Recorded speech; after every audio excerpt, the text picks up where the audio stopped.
İmam Həsən də qəribanə can verir. Dedi, Zeynəbi çağırın, mənə ağlasın. Hüseyin deyirdi, Zeynəb gəlmə başımın üstünə, Həsən deyirdi, gəl. Gəldi, deyir, vəsiyyət elədi. La yavməkə yavbəkə dedi, ya Əbu Abdillah, heç bir gün sənin günüvə çatmaz.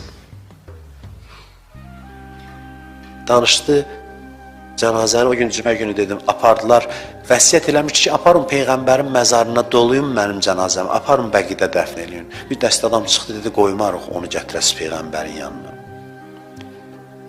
İmam Hüseyin dedi ki, biz onu Peyğəmbərin yanında dəfn eləmirik, vəsiyyət eləmişdik ki, vidalaşsın Peyğəmbərlə.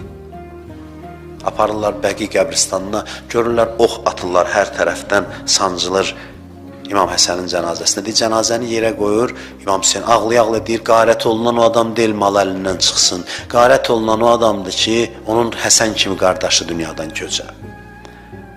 Məni tək qoyub getdi.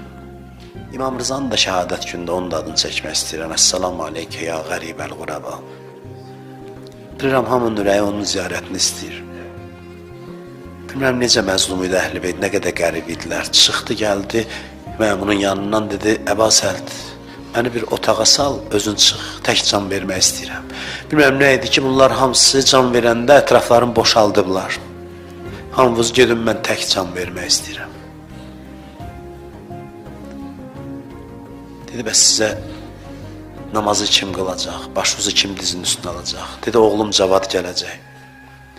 Deyir, qapını bağladım, çəkildim, ağa can verirdi, gördüm, qapı açıldı, 14 gecəlik ay kimi bir oğlan, İmam Cavad gəldi, başını aldı dizinin üstünə, başı balasının dizi üstündə can verdi. Düzdür, İmam Rıza qərib öldü, amma xoş halına ki, başı balasının dizi üstündə dünyasını dəyişdi. Amma Kərbəlada qoca ata taqətdən düşmüş halda balasının cənazəsinə tərəf gəldi. Deyir, elə vəziyyətdə Əli Əkbəri gördü ki, yıxıldı yerə, sürünə-sürünə gəldi, dedi və aləd dünya bə'dəkəl əfa, oğul Əli, səndən sonra kül olsun dünyanın başına.